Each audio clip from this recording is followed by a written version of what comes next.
Here they are, the 13 French verbs that you just need to know in the perfect tense. Why is this? They're regular, most of them, but these need something special in the past tense. Stay with us.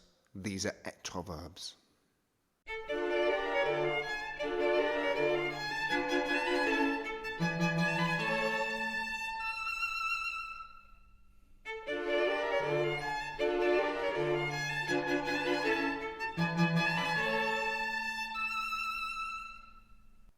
Welcome to another Lockdown Learning with me, Paul Holland. You're here because you are doing French and you know your perfect tense, you know your passé composé, that really very familiar past tense to express what you generally did in the past at a particular moment. You've learned all of those verbs in the passé composé, the composé meaning there are always 1, 2, 3 parts. I have eaten, she has played, we have visited. So you recognize all those forms, but there's always those 13 which don't take have in the middle. So in other words, we call them ETRE verbs. So here they are, the 13 ETRE verbs which you need to know and you need to get right because they will cost you points if you end up speaking them and say j'ai allé or nous avons venu instead of with ETRE in the middle. So here's one way of learning them. This is how I did them at school. Let's have a look at them and see how they all fit into a particular format. So here we are. This is how I was introduced to them when I was at school as Draper's Van MMT. I don't know who Draper was or what his van was delivering, but it's all what MMT stood for. But I learned it as Draper's Van MMT, and you have these 13 basic verbs.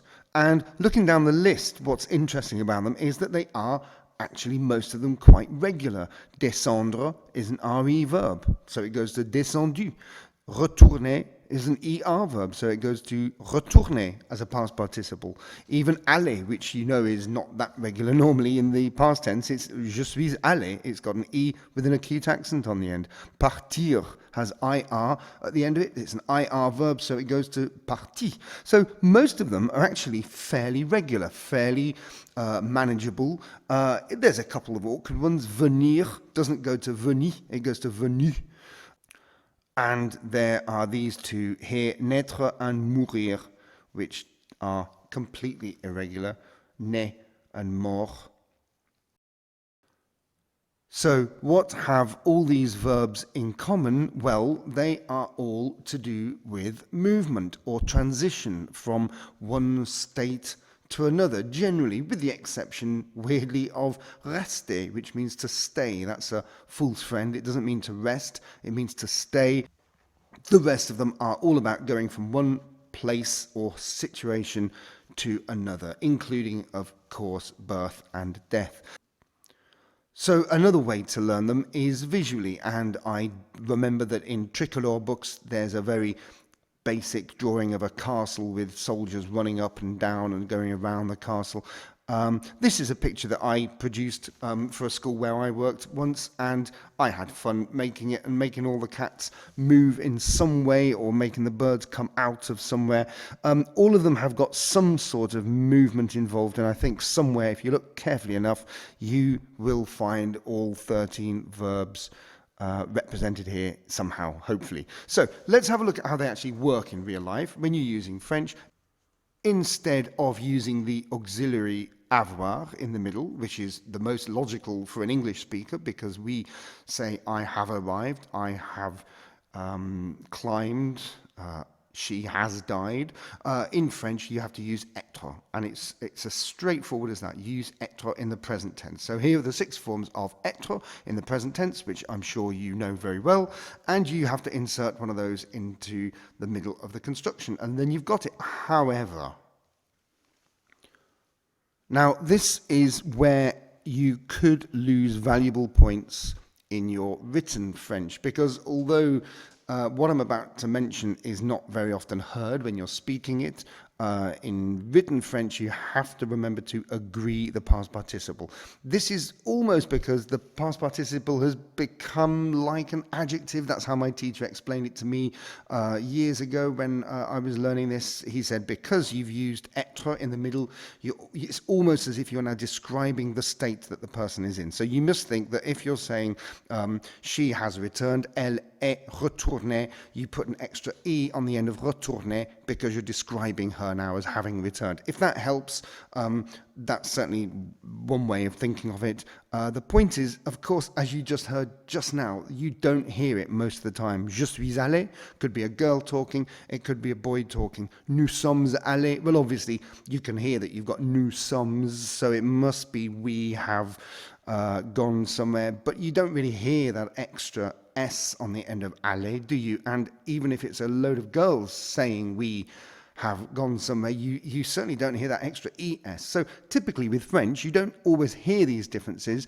but you would definitely see them when they're written down. And for that reason, it's really important to remember to agree the past participle when you're writing the French if you've used one of these 13 verbs. So here's a few of them to look at. Let's have a look at these ones. She has gone out. Elle est sortie. Let's have a look at this one. They have died. Ils sont morts. Ils sont morts. Or if it's females, elles sont mortes.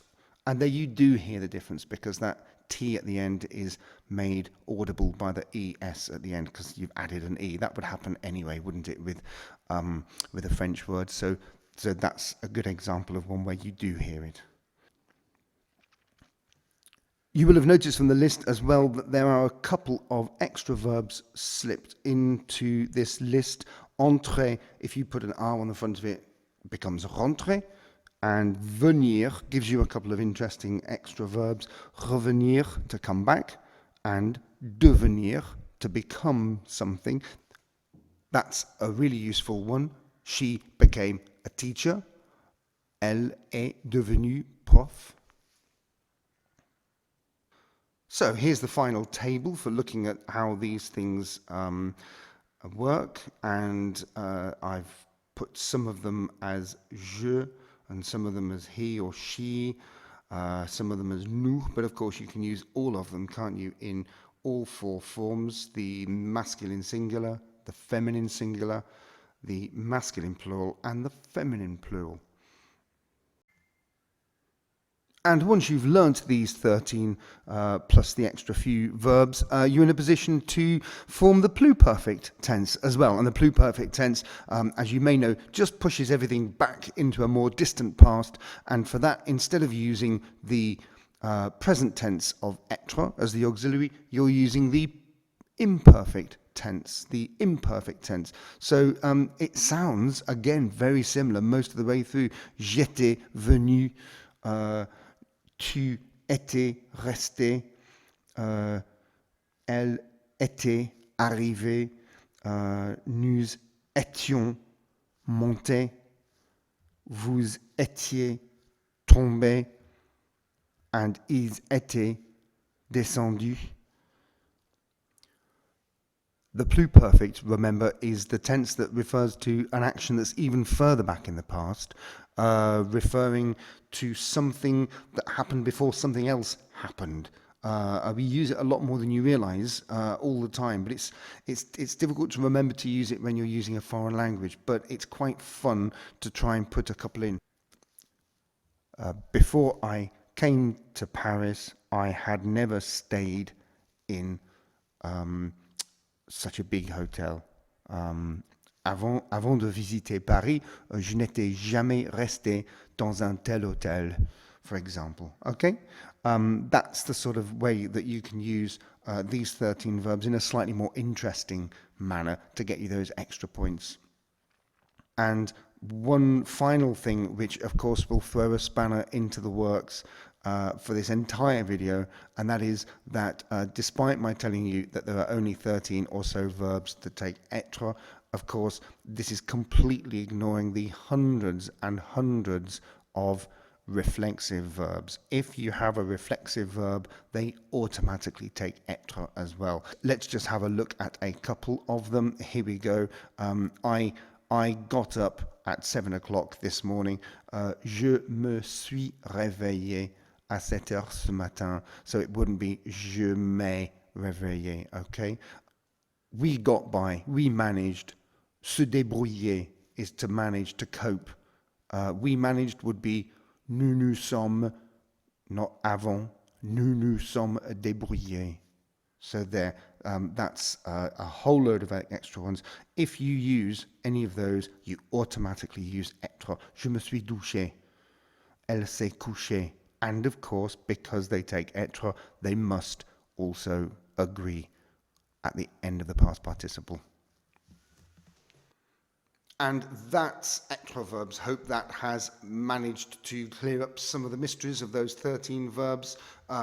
Nice to know those really well, because they really can get you those extra few points when you're in the middle of doing your exams. Also, it's worth just learning a few of them off by heart, because they just roll off the tongue really, really well if you know that it's je suis entré, or nous sommes arrivés, or ils sont venus. Just learn them really, really by rote. There's not that many to learn.